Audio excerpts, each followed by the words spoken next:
Jadi konsep modernnya itu menjadi sebuah fondasinya, kemudian pengawalannya keikhlasan tradisional, dan penguatannya yaitu interaksi dengan alam tadi.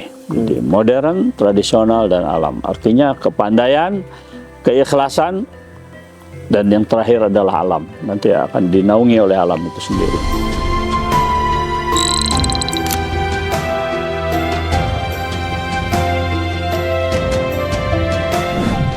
Ya, artinya begini, konsep kurikulum pesantren modern itu yang pandangan apa adalah konsep yang menyesuaikan dengan kebutuhan. Karena pesantren dan lembaga pendidikan umum itu tidak jauh berbeda. Keberadaannya tetap mengacu pada kebutuhan, value-nya, lingkungannya. Hari ini bangsa kita Indonesia perlu orang-orang cerdas yang memang dengan karakter yang bisa dipertanggungjawabkan, orang-orang pintar dengan karakter yang bisa mengawal dirinya dan keluarga, lingkungan dan bangsanya. Kemudian orang-orang cerdas yang bisa berkontribusi terhadap dirinya, keluarga dan lingkungan serta bangsanya. Tapi kepandaian, kepintaran, kecerdasan, semua itu harapan kita lebih mudah ketika mereka dikumpulkan dalam sebuah lembaga pendidikan, dan itu adalah lembaga pendidikan pesantren. Dan kepesantrenan inilah yang perlu kita kuatkan, yaitu dengan keikhlasannya. Maka perlu tradisional. Perlu tradisional. Tradisional itu ikhlas. Keridhoan di situ adanya. Orang itu tawadu adanya di situ. Maka kitab-kitab kuning perlu tetap menjadi pendamping kurikulum modern, didampingi kitab-kitab tradisional, disatukan dengan alam.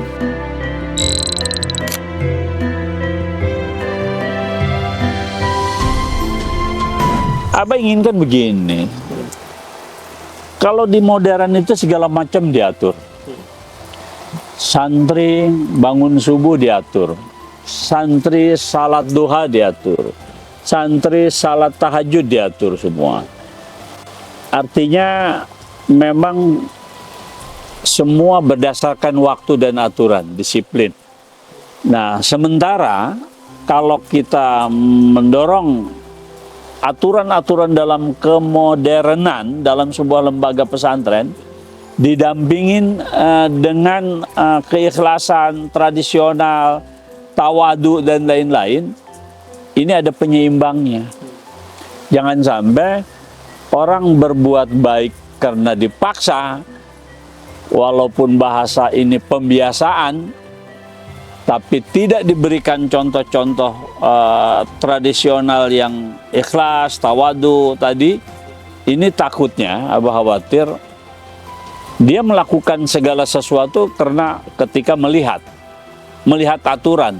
Aturan itu bisa diwujudnya pengurus, bisa wujudnya ustadz. Tapi ketika wujud pengurus, aturan, ustadz nggak ada, di rumah udah lepas lagi gitu.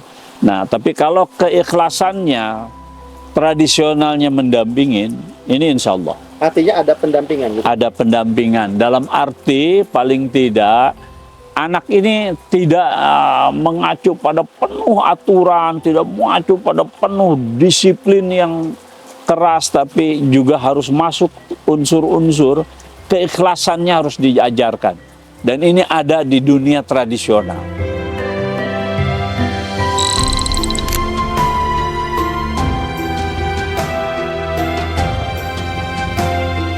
Ya paling tidak sesuai lah, pondok pesantren Darul Alam itu adanya di alam yang memang dekat ke perkampungan, tapi lahannya itu sangat masih menawarkan untuk bisa menjadi sebuah lingkungan belajar kita.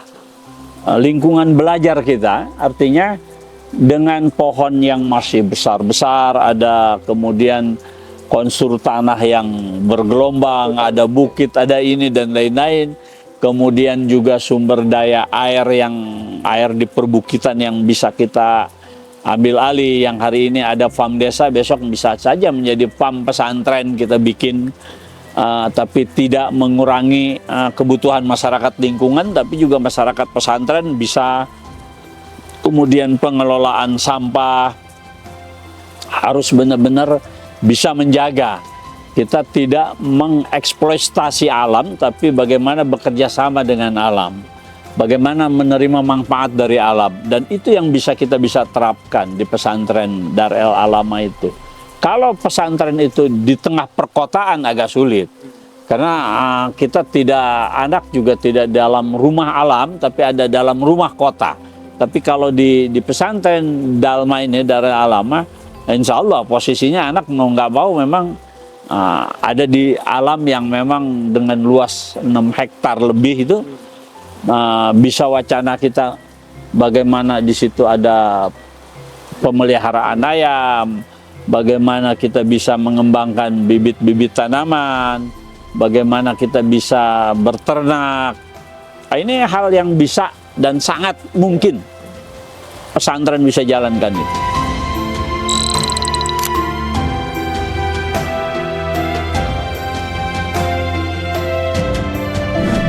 Ya, sangat mendukung. Kenapa Abah pakai nama Dar El Alamah tadi? Dan kita pesantren yang berbasis, bersahabat, dekat, dan sangat menjaga alam. Dengan nama, konotasi keindonesiaannya terutama, rumah alam. Dan posisi keadaan lingkungannya itu sangat menunjang, sangat mendukung. Matahari di sana cukup bagus teriknya, artinya tenaga surya bisa kita terapkan. Kemudian kita tidak mengeksploitasi air bumi yang ditarik paksa ke atas, tapi kita menggunakan air alam yang ada di pegunungan atau air sungai yang ada diolah menjadi air yang bisa dimanfaatkan. Bahkan Abah ada harapan ada yang merubah air hujan yang bisa dipakai, digunakan untuk air minum. Jadi semua alam yang menyiapkan ini hanya kita bisa menerjemahkan ke saluran-saluran yang benar. Gitu.